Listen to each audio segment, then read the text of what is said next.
Hi, I'm Carolyn Coffin, health coach from eatrealfoodacademy.com, and today I'm introducing you to a really quick and effective routine for core strength, and hip mobility. Now, this was inspired by the work of Coach Jay Johnson. It's a great routine for anyone. It could be done daily, but when I'm working with runners, I recommend they do this at least after their long runs and their challenging workout days. Now it starts off with planks, which most of you have seen. We're going to do front planks as well as side planks. And here we're working all of the abdominal muscles, including the internal and external obliques, creating almost like a corset to keep the torso really stable as the rest of your body moves through everyday activities or running or any other type of athletics. Notice that you're going for really straight lines here. So the hips are in line with the shoulders and knees and ankles and even the head too. You're in one big long line, nice and straight. So you don't want to see the hips up really high. That's a common problem, or sagging down too low either.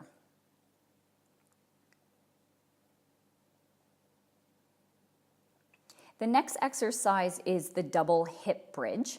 So here you're really engaging the glutes, the hamstrings, the back side of the body, and you're opening up the front parts of the hips and also stretching the abdominals a little bit at the end of the range. So you want to get those hips up as high as you can go, really challenging those hamstrings and glutes at the top of the motion, and then letting yourself come back down nice and slowly and controlled.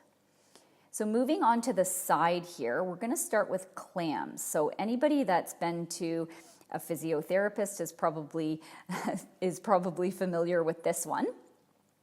But it's working the external rotators of the hip. So you're particularly the glute med, the gluteus medius, which tends to be a bit underdeveloped and weak in most people, but particularly in runners. So notice that the hips are staying stacked one on top of the other with this one and this next one, the reverse CLAMS, where we're going in the opposite motion, knees stay together and the ankles are coming apart, and we're challenging the hip internal rotators with this one.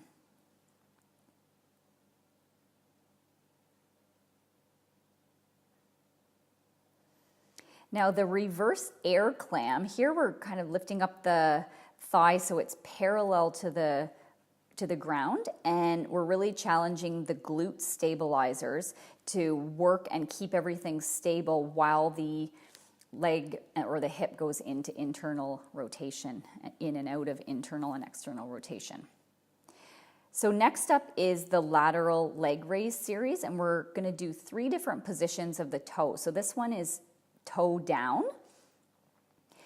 And with the lateral leg raise series, what we're really going for is slow, controlled motion, particularly on the way back down, or what we call the eccentric phase of the movement. And this is where the muscles are elongating as they're coming back down. So now we're doing toe neutral. And in just a moment, you'll see the toe position to change to toe up. And all of these different toe positions are just hitting different muscle fibers and challenging them in different ways.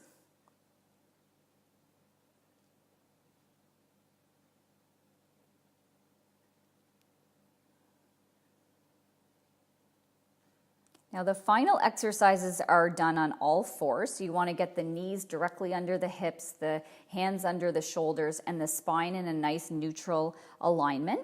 So you're going to keep that back in neutral. Almost imagine like a cup of water is sitting on your lower back and you don't want it to spill. So your back is like a tabletop, but we're keeping the knee bent at 90 degrees and just working the hip extenders and bringing the knee up as high as the hip will allow without arching the lower back. The donkey whips, here we're incorporating a bit of hip rotation while we're activating the glute. And when you're doing this one, you might even feel a little bit of a stretch on the inside of your hamstring or the inside of your thigh. Fire hydrant, so again, keeping that upper body nice and quiet, remembering the cup of water sitting on your lower back and trying to get all of this movement coming from the hip.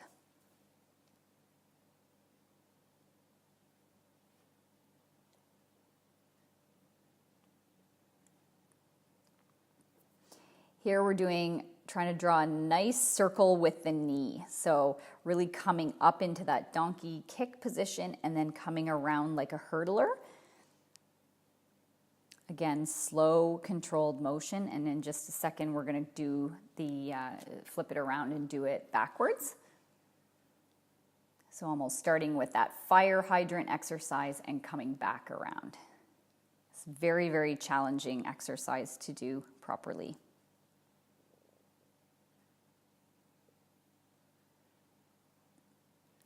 So if you'll notice, I've shown all of these exercises on the right leg, but you can pause the video or go back in the video and do everything again on the left side before you finish with the final exercise, which is cat-cow.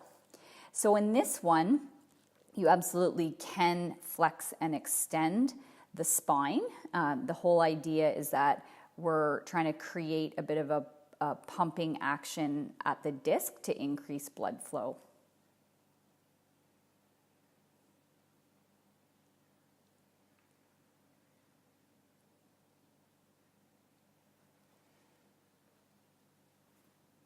Thanks for watching, and for more videos relevant to runners, check out eatrealfoodacademy.com.